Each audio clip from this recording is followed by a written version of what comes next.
Welcome, everyone, and thanks for coming. I'm really delighted to be here to share a project that has been really close to my heart for 2 years and more. For those of you who don't know, I'm a podcast producer, and one of my most recent projects is Remembering Vilna, the Jerusalem of Lithuania. It's a 10-part audio documentary that I produced for Yale University's Fortunoff Video Archive for Holocaust Testimonies in collaboration with YIVO, the Institute for Jewish Research. The series is constructed from the first-person testimonies of 13 survivors from Vilna, woven together with excerpts from the diary of Herman Kruk, which is this 600-page tome. He kept an almost daily diary in the Vilna ghetto. And I have pulled, obviously just a small fraction of the diary that he kept. My series is chronological, told in 10 chapters. Each episode is about 30 minutes. So it's about 5 hours worth of material, telling the story of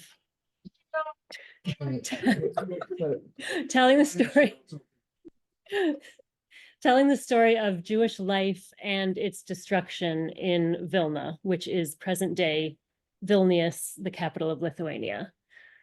I want to thank you all for coming out to, listen to such a heavy topic and just acknowledge the heaviness of it for a moment. And I really thank you for being here for it with all of the other heaviness that's going on in our lives right now. With that said, I also hope that I can convey through this presentation why I love this project so much and why I've become so attached to the people whose stories I'm helping to tell, to their ways of expressing themselves, their voices, their accents in English and in Hebrew, given the languages that they grew up speaking and the places that they immigrated to afterwards. And most of all, the fact that they had the courage to record their stories makes me feel really compelled to listen and has really motivated me to work on this, to share them so that others can hear them too. I'll be sharing just a fraction, obviously, of what there is to know about this story. And I hope that you'll come away with a sense of how special a place Vilna was, and that you'll remember these people, and that you'll also take the time to listen to the full series at some point that you're able to. So I'm going to briefly talk about Vilna, the place, and then I'll be sharing some audio clips from the series so that you can get to know some of these people also. And I'll leave some time at the end for your questions. So why Vilna? For a couple of hundred years, Vilna was one of the most important centers of the Ashkenazi Jewish world, religiously, culturally, and politically. It was home to the Vilna Gaon and many yeshivot. It was an important center of Jewish culture and politics. Important publishing houses were there, both religious and secular publishing houses. The Jewish socialist movement, the Bund, was founded there in 1897. And the YIVO, the Institute for Yiddish Research, which is one of my partners in creating this series, was founded there in 1925. In between the two world wars, there were 60,000 Jews in Vilna, which was between a quarter and a third of the city's population. Most of them spoke Yiddish. Some spoke Russian or Polish as either a first or second or third language. There were Zionist organizations, socialist organizations, schools in Yiddish and Hebrew, yeshivas, religious scholars, writers, poets, a Yiddish theater scene, 6 daily newspapers in Yiddish, something that I just find stunning. And before World War II, there were 100 synagogues and shtibels in the city. So that's during the interwar period when Vilna was a thriving center of Jewish life. But this podcast and this presentation are really about what comes next. World War II, the Nazi occupation, the ghettoization and mass murder of the Vilna Jews, and the destruction of Vilna's Jewish civilization.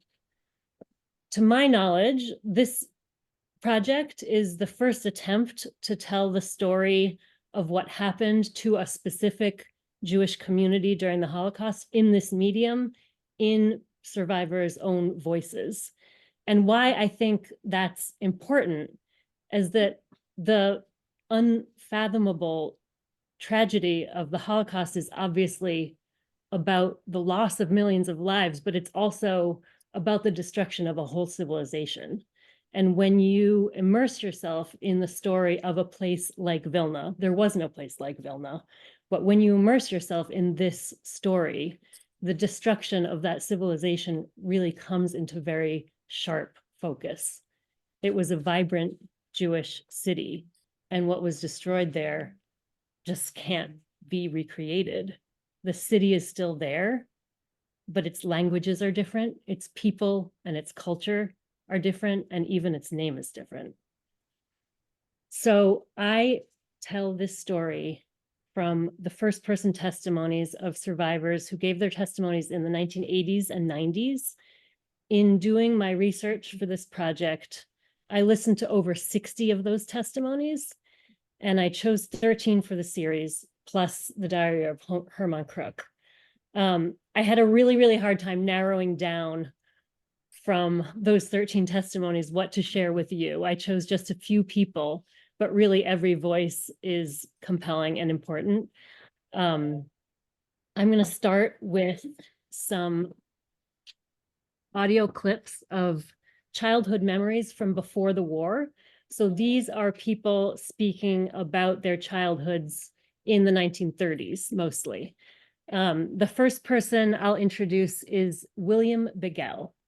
His family was wealthy and assimilated. His father was an officer in the Polish army. He went to a Polish-speaking school. He grew up speaking Polish with his mother, Polish with his father, Russian with his mother. He understood a little bit of Yiddish from his mother's family, but he didn't speak Yiddish, in contrast with most of the other Jews in Vilna.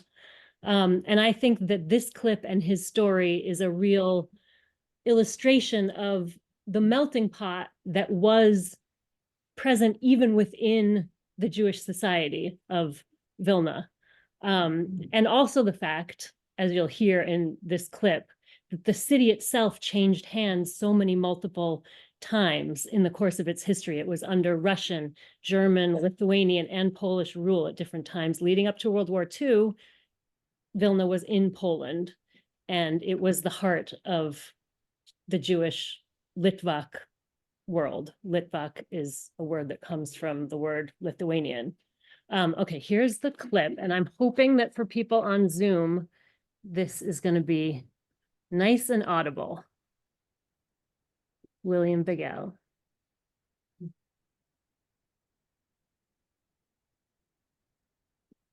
I was born on May 18th, 1927. I was born to a mixed family, if I can call it mixed, because my father was from Lemberg, which is the heart of Galicia, or Galicianer, and my mother was born in Vilna, which is Litvak. Generally, I personally do not think there's any difference between Galicianer and Litvaks, except the way they speak Yiddish and the way they prepare gefilte fish. Now, my grandfather on my mother's side was born in a small shtetl near Vilna named Chodutishki, became a very rich man under the Tsars, and he owned one of the largest hotels in Vilna on the central street, which changed its name under the Russians, and then under the Poles, and under the Lithuanians, then again under the Soviets many times. but it's the main street leading to the cathedral in the center of town of Vilna. I was in Vilna in the Vilnius in the fall, and I saw the building that used to be William's family's hotel, and it is really spectacular. It is now an apartment building with stores underneath it. Okay, the next clip is Henny Dermashkin-Gurko, contrasting with William. She grew up in a religious Yiddish-speaking home and went to a Hebrew language high school.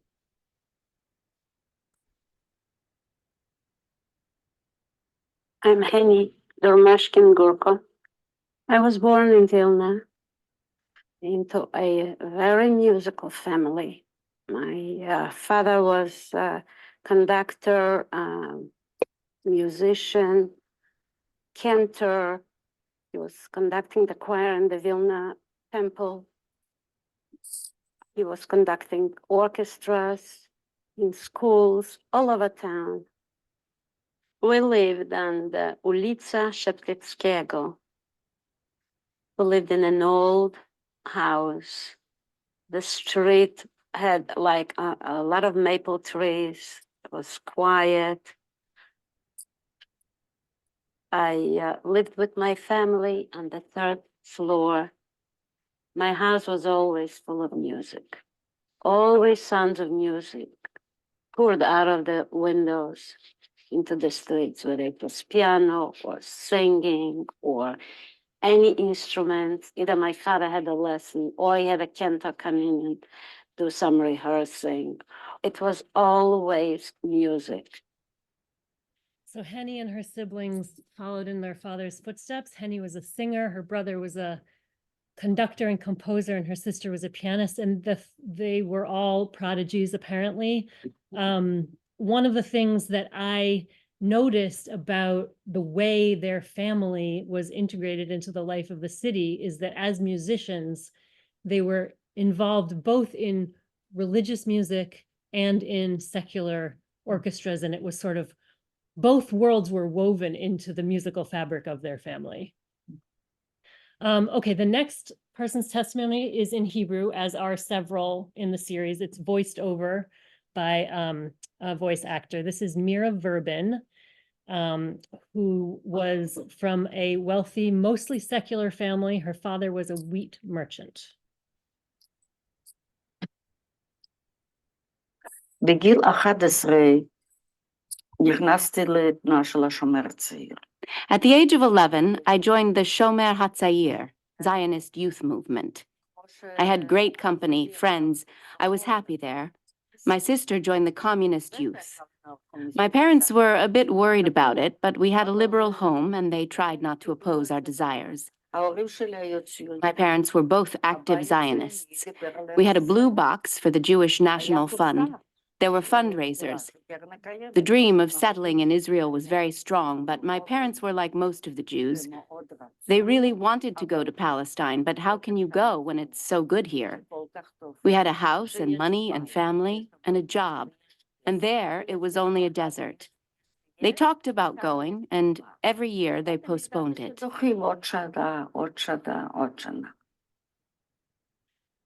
So Mira's family talked a lot about going to Palestine. Other people said that their families were very rooted in Vilna. It was their home. They never even thought about leaving or going anywhere else. There had always been anti-Semitism there, and it had often been repressive, sometimes violent. In the late 1930s, it surged. Mira's father lost his clients and hired a non-Jew as a front, trying to keep his business. Mira went to Hachshara, which was a Zionist preparation agricultural farm that took young women to prepare them for Aliyah. She wanted to get out of the tense atmosphere at her family's home. This brings us up to the beginning of World War II with the Nazi invasion of Poland.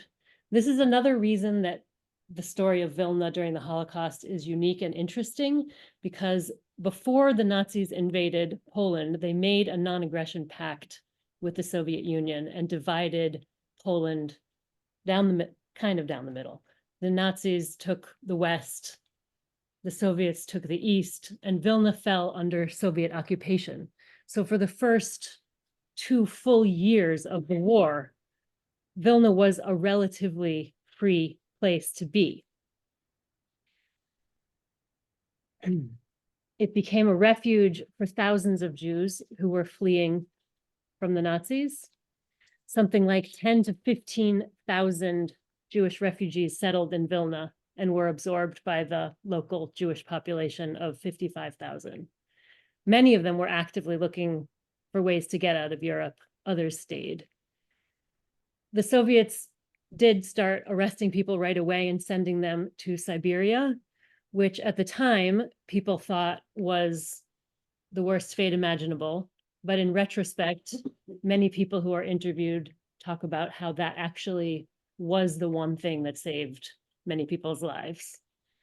There was even a period of prosperity during this 2-year period when the Soviets handed control of Vilna over to a Lithuanian government, and people's businesses were booming. So this is something that comes up over and over again in interviews, why people didn't leave. And I think it's very easy in retrospect to ask that question, but when you think about it from what they knew at that point, it makes a lot more sense. Some people didn't have the means. They didn't want to leave their families. They thought that the Soviet Union was unbeatable and that Vilna would never fall to the Nazis. And they were hearing stories from refugees who were coming through the city, but they never believed that those kinds of atrocities would happen in their own city. William Bigel, who is from the family that owns the hotel, talks about this in this next clip that I'm going to play. In fact, his father, who was a Polish officer, had connections with the Polish government in exile and could have taken advantage of them to get his family out, but they didn't use them because partly his mother didn't want to leave her parents who couldn't travel, and partly because, as you'll hear in this clip, business in the hotel was really booming. And my father was in charge of running the hotel. And imagine that in order to make the hotel a little bit more attractive to clients who came from other parts of Lithuania and from the rest of the world, they ordered, and there were about 50, 60 rooms in the hotel, a complete new set of furniture for every room at the expense of thousands and thousands of dollars, rather than taking the money and saying, goodbye, Charlie, here is a hotel, and please, let's go to America or some other place. William ends up being the only one of his entire extended family who survives. I want to say one more note about this presentation. I feel like I'm talking a lot because I want to provide context for these clips and set the scene a little bit for you, but I want you to know that in the series, I'm particularly proud of the way we tell this story primarily through the first person narratives, and they really hand off to each other in a very seamless way so that it's a history told through the people who lived it. And we do have some narration woven in to orient people, but it's very minimal. Okay, the next period of time is when the Nazis break their non-aggression pact with the Soviets and invade Vilna in June 1941. Restrictions against Jews begin almost immediately. One of the first things that they do is take men away for work. Many of them never come back. Here is a montage of people talking about this. תוך כמה ימים התחילו לתפוס יהודים. Within a few days, they started kidnapping Jews. Jews would go out of the houses and just not come back. Sometimes they would take groups of people to various working assignments, and then they would return them at night. Harpooners, they call them. They used to go to the houses and grab men's. I mean, they told them they take them for work. They should take a towel with soap.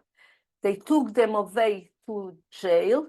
My father was 41 years old, and they took him away. And they took him to the jail. And somebody told us that they are taking out the men to work. So one of the most painful things that comes through in Herman Kruk's diary in particular, because he is writing in real time, is this sense of a gradual coming to terms with the fact that people are not being taken to work. But in the beginning, there's this illusion that they really might be taken to work, this hope that they might be taken to work, and just be being held temporarily somewhere. So because Kruk is writing every day and not telling his story as the rest of the testimonies do, with decades of retrospect, we're able to construct that kind of gradual understanding dawning on people, and it is powerful and really it is chilling. So here, the next clip I want to play is an aspect of this tragedy that I don't think is talked about very often, which is the subject of sexual violence committed by Nazis. This clip is not graphic, but I think it's very important to hear that this actually did go on. They used to come in, the Germans, at night and rape young girls. They used to come at 5, 6 o'clock looking for young girls. We used to dress up like old ladies. We used to hide in the cellar. My aunt, where she had the house, her cellar was under the dining room table, and she had a big carpet. So when we heard noise, we ran to the cellar. They shouldn't find us. One night, they knocked on our door to open them. And we lived on the first floor. And my mother said, jump, get out. And I jumped and I went out in the bushes. And my mother was a brave woman. They walked in and they said, where's your older daughter? And my mother said, this is my 2 kids. I don't have any children. Oh, yes, you have. And they wrecked the whole house. And they touched my sister, was 3 years younger than me. And she said, don't touch the kid. If you want to touch me.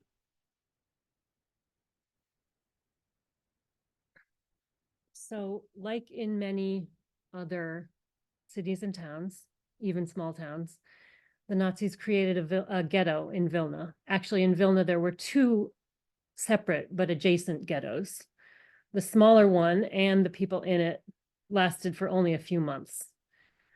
I'm going to play 2 clips here of people describing what it was like being forced out of their homes and into the ghetto. The first is Henny Dermashkin-Gurko, who you already heard from.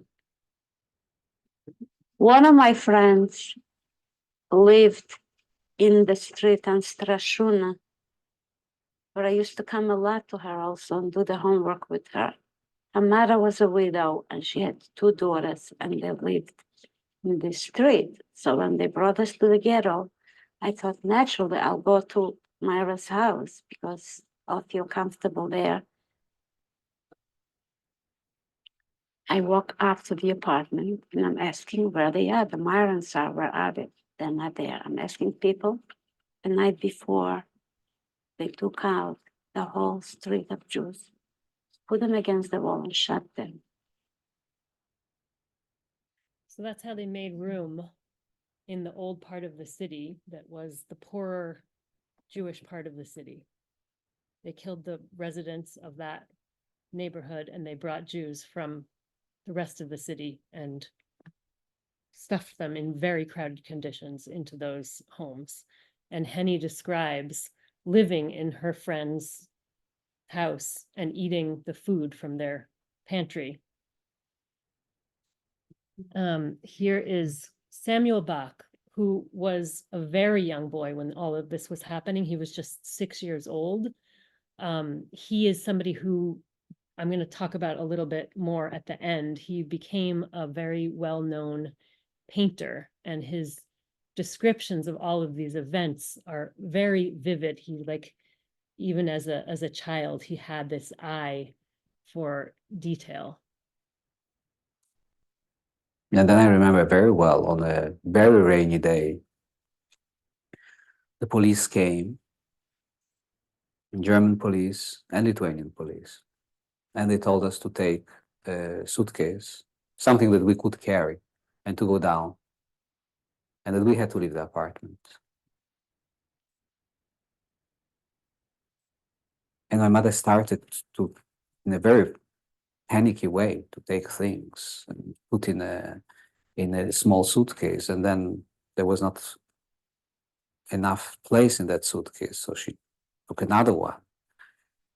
And she took my hand, and we walked through the door of the apartment, and then she remembered all of a sudden something, and she ran back and she took a pillow from the bed. So she took the suitcase, me, and the pillow.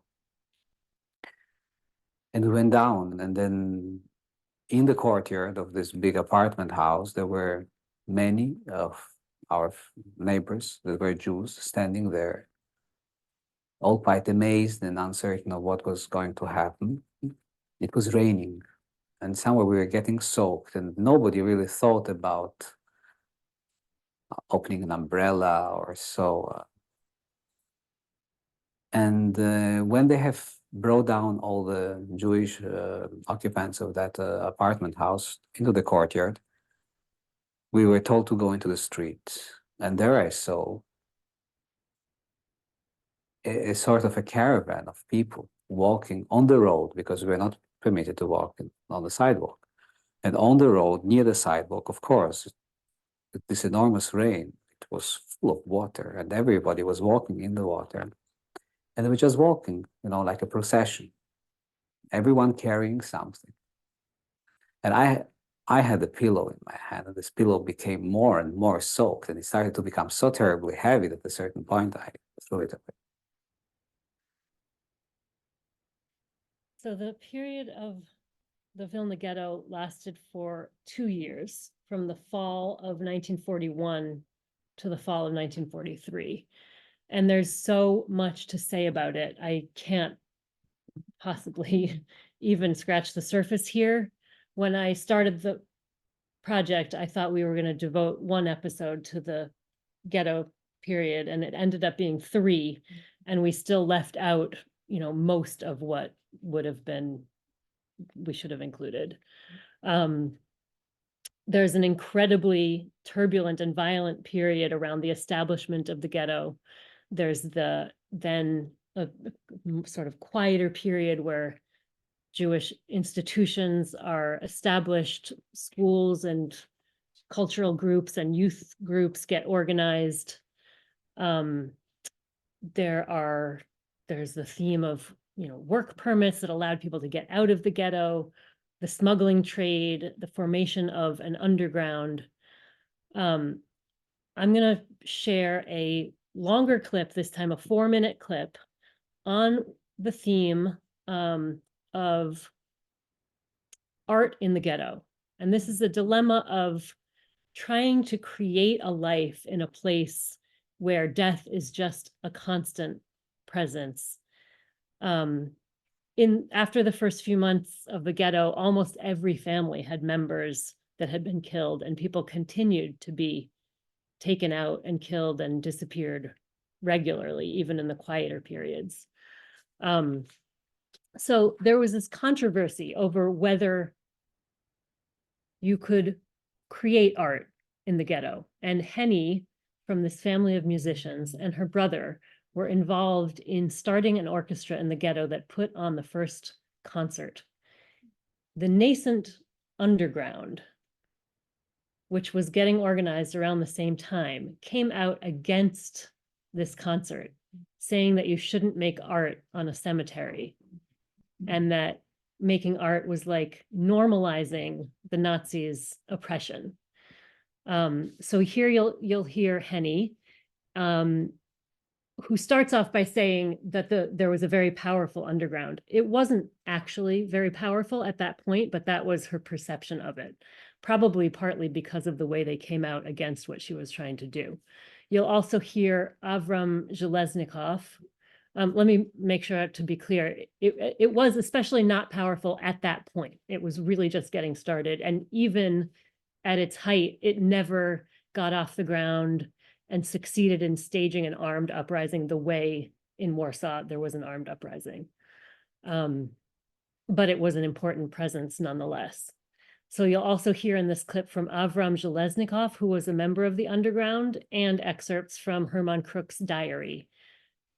He was at that time the Vilna ghetto librarian. And listen, especially in this clip, to the way Herman Kruk and Avram both, their stances on this concert change over the course of even of this 4-minute clip. It was a very powerful underground. And as a matter of fact, when my brother started organizing the orchestra, they said they sent out flyers saying that on the cemetery, there shouldn't be any concerts. Henny was a teenager and a talented singer from a musical family. In the early days of the ghetto, her father was killed in Ponar. Her older brother, Wolf, was a conductor and started the first orchestra in the ghetto. He had this feeling that in these terrible conditions, music, beginning of culture, will give the people a lift, because you can always live with this pain, and a lot of people lost so many people in their families. So he started to organize a choir. He organized a Hebrew choir of 75 people and a symphony orchestra. I sang with the orchestra. We were lucky that there was one old little theater there, and they had a stage, and this is where the whole thing started. January 17th.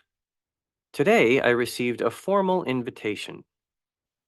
In the auditorium of the Real Gymnasium at Rudnica 6, a dramatic and vocal musical program will be presented. I felt offended, personally offended, about this whole thing, let alone the festive evening. Herman Kruk had become the librarian of the Vilna ghetto. Along with the underground, he objected to plans for the orchestra to perform and wrote about it in his diary. The organized Jewish labor movement has decided to respond to the invitation with a boycott.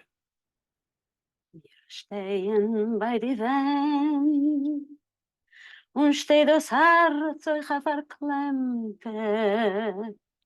mit herabgeloste Hand, wie bei a weinende Gewerbe. Herman Kruk and our group was very much against it. We even tried to sabotage the concert. We want to switch off the electric light. No, it didn't work out.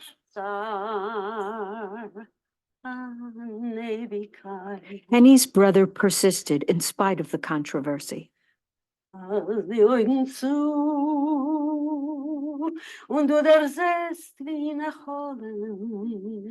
He didn't feel like it's a cemetery. He wanted the people to have courage.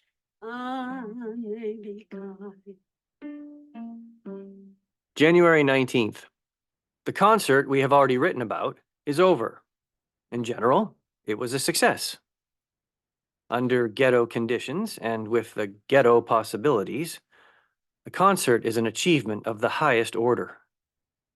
1.5 hours of elevation and forgetting is a great achievement. You see, that was the contradiction. By giving us a resemblance of a normal life, you play in the German, in the German sand.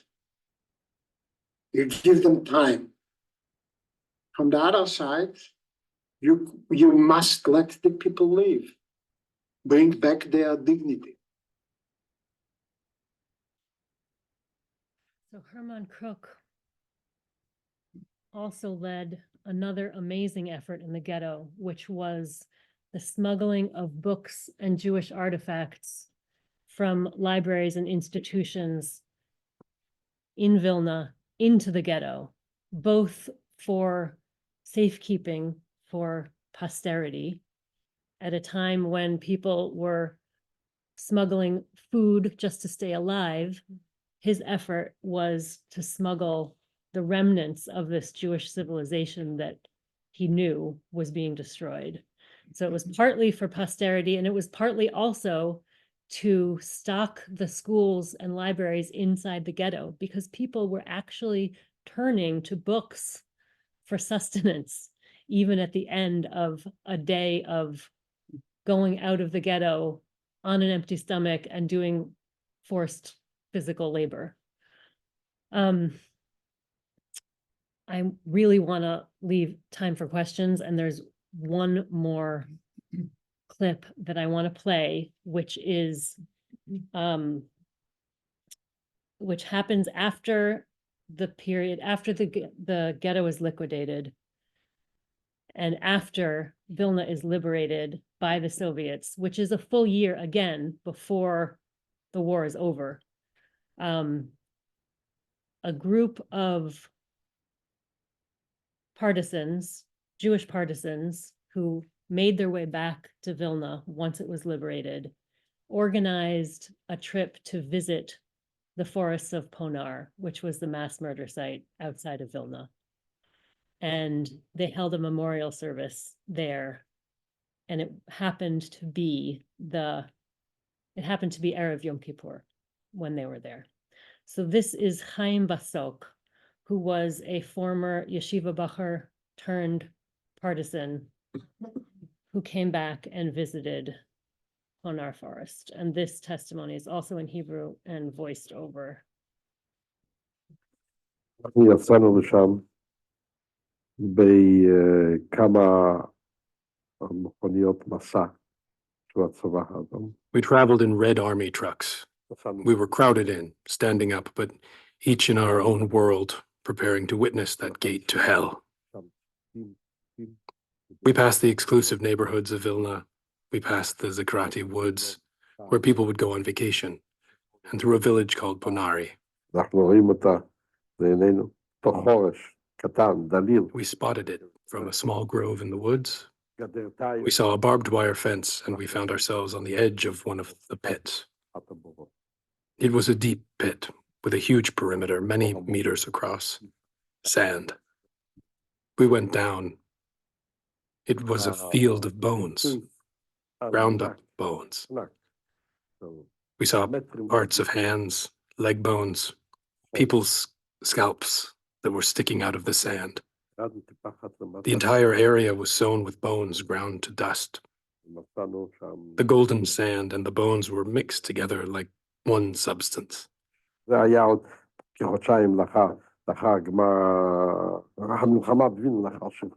was 2 months after Vilna was freed. There were only trees, bushes.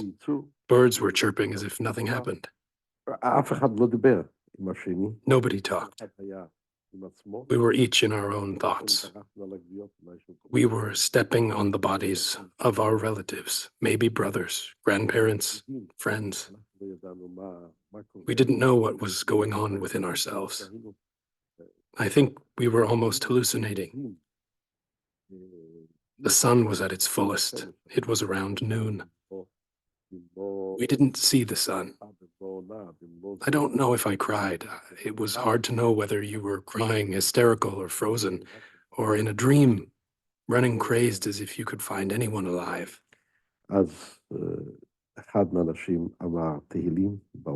Someone recited Psalms by heart, and they said Kaddish in a heartbreaking cry.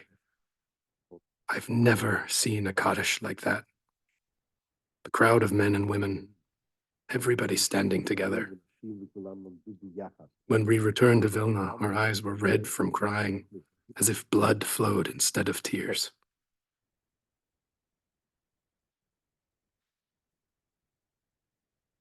Chaim is a remarkable person who, when the Jews of Vilna who had survived started to realize that life under the Soviet occupation would be really untenable for them, and most of them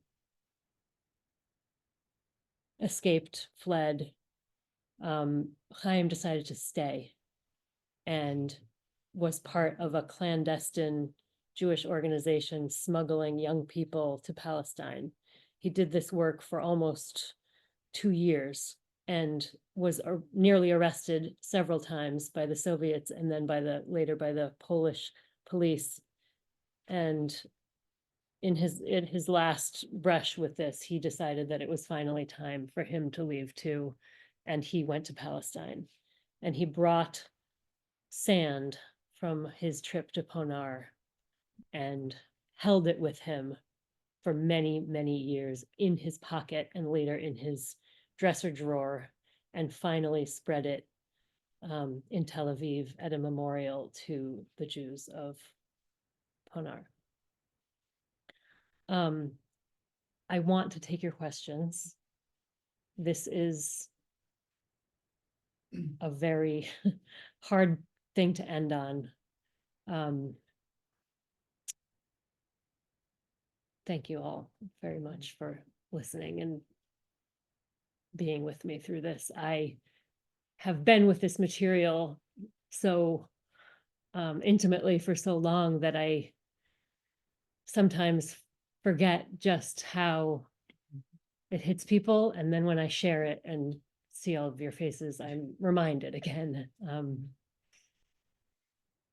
And I'll be happy to talk about any part of this that anybody wants to talk more about. Thank you. So are the recordings of, is there an archive of, so hundreds of hours of? Hundreds of hours.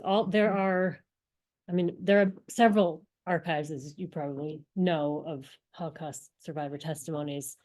The Fortunoff archive at Yale has around 4,000 of them. David's grandmother is one of them. Many of these testimonies are, hours and hours long. The ones in Hebrew in particular, there was something about the way they did those interviews in Israel where people came in for multiple sittings. Some of them are 12 to 24. Chaim Basok's testimony is 24 hours long.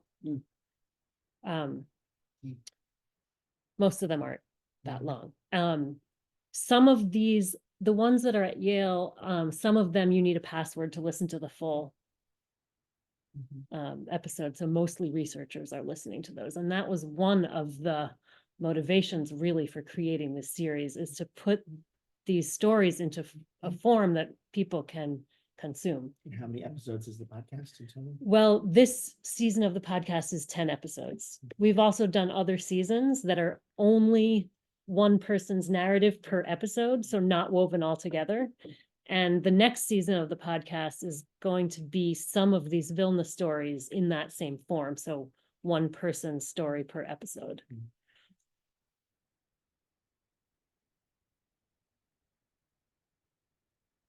Yeah, if Cheryl. That's not a question. I just want to say how, Dan and I listened to first, I guess it was the first season. And it was just so remarkable, so moving. and so difficult to listen to, but you did such a wonderful job curating these like the people who you chose. It was very clear and through so much, choose the most impactful, the people who described their stories the best, the people who communicated the clearest. And you know, I can imagine this would be an unbelievably difficult thing for a person to communicate, given how traumatic it is to remember it. And I just want to thank you for doing this work, which must be very difficult. Thanks. I also just want to say that I found it interesting that this one gentleman talked about I find the whole thing of the music and that conflict so interesting, because I feel like there's a little bit of that going on in Israel right now. Like, do we go on with life and just celebrate our Smachot, the nephew that got married a month ago in November? And, you know, like, how do we go on with our life in the face of tragedy and in the face of trauma? And I found that conversation to be so interesting. I could just imagine how hard that would be to wrap your mind around. What do we do? And people did that in concentration camps too. I guess as a musician myself, as a person, I'm not like them, obviously. I'm not that kind of musician, but I could see it as a way of holding on to your humanity in an environment where humanity is being lost. So that to me would be the most powerful, not a distraction, not a way to be happy, but just a way to sort of hold on to a degree of humanness in a world of where there seems to be no more humanity. Yeah. I don't want to talk anymore. Yeah, I'll just add to that a little bit that Samuel Bach, who I mentioned, who became a professional painter, started painting in the ghetto as a child. And I think, you know, people encouraged him because they saw that he had a talent, but it was also a way of creating a record through a child's eyes of what was happening.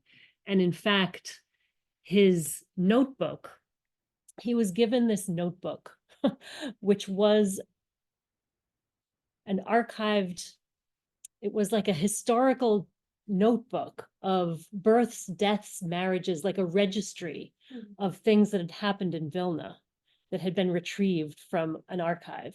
He was given this notebook to write on the opposite sides of the pages from where the weddings and births were recorded.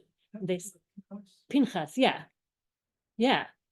And so he sketched in that book, and it survives. It actually survived the destruction of the ghetto and the destruction of the labor camp where he was after the ghetto. And it's in the Jewish Museum in Vilna. And I was there and saw, the thing itself was in deep storage, but I saw all the scans of all the pages. And so there's something so important, not just for preserving your dignity and humanity in the moment, but for creating a record, which is exactly what Herman Kruk was also doing. You mentioned the smuggling of the books and those kinds of artifacts. What happened to them? So many of them needed to be smuggled out of Vilna again after the Soviets occupied Vilna. So a lot of the YIVO archive is made up of these documents and some of the artifacts that were smuggled first into the ghetto and then smuggled out of Vilna to New York after the war. And there are thousands and thousands of those documents. Someone online asked a few questions. Someone asked if any of the people are alive still. Okay, so the one person who is still alive from the people that appear in this series is Samuel Bach, who was the youngest at the time. And I had the honor to meet him this summer right before his 90th birthday. I visited him at his house, and he is lucid and an amazing storyteller still, and painting every single day. He feels like he has work to do still. This is a book that has some of his work in it. But he has used his art to tell the story of his life in stunning ways. His paintings are also all over the Jewish Museum in Vilna. There's a whole wing named for him, and the permanent exhibit there is absolutely stunning. And you can also see his work in other places in this country. I think in Omaha, actually, there's a museum wing devoted to his work. Yeah. I do have like very specific factual questions, which I will bug you about later, but the one thing I'm really curious about is the experience of making this. So as a listener, I think I made it through the first 4 or 5 podcasts before October 7th. And I was just like, and then after that happened, all of my kind of podcast attention went to that. And so I look forward to getting back to this. But one of the, right. One of the trauma is better than current trauma. Exactly. That's right. Right. I'll look forward to it. But what I think one of the more kind of beautiful and also magical things about the way that you've done this is, it's one thing to listen to a singular narrative, right? But it's another thing to listen to all of these voices together describing kind of the same time frame, the same events. And it really, like, beyond coming to life, like, which it does in a beautiful way, but even more than that, like, you feel, I felt like totally transported back, not to 1939 or 40, but I felt transported back to like 1987 when these interviews were being conducted. And I found myself thinking about these survivors wearing like 1970s clothing that are a decade old in the 80s, and the jewelry that they must have been wearing, and the jacket and the big collars. And of course I had in my mind when my bubby was interviewed for the same thing. And then doing the math. So for Samuel Bach specifically, I remember thinking to myself, that guy must have only been like in his 50s in the 80s, or like not even. Right, like a young man, right? Because I always envisioned like the survivors as this like older folks, but like early 50s is not particularly. So that's how it hit me. But my question really is the experience of making this for you. Did you have that same experience of kind of being transported back to that community of survivors, like in that retelling, in that period of the 80s and 90s, was even intentional for you that you're recreating like that experience, not just of interviewing them, but like of kind of absorbing and listening to the stories? I love it. I was really living in the Vilna of the 1940s for 2 years. So that's the world that I was transported back to. In previous seasons, when we were doing one narrative per episode, we set it up so that the narration set the scene of the interview, of the person's living room in the 80s and what they were wearing, exactly what you're talking about, kind of creating that aura, because we felt like it's really important to capture the fact that a person is looking back on their life. For this season, we eliminated the interviewer's questions, so that first season included the interviewer's questions and created that as a scene. But for this, I wanted to transport people back. I wanted people to feel like they were in Vilna. So we didn't do that for this. But in our next season, which will be these same people, we will put them back in their own living rooms in the 80s. As I've said, but it really is just magical. It's just so beautifully done. Thank you. Thank you so much. Thank you all for being here. Really appreciate this chance to learn with you and to learn about this project. And we can all follow up with listening and with you. So thank you so much. I'm happy to talk anytime. Thank you so much for being here.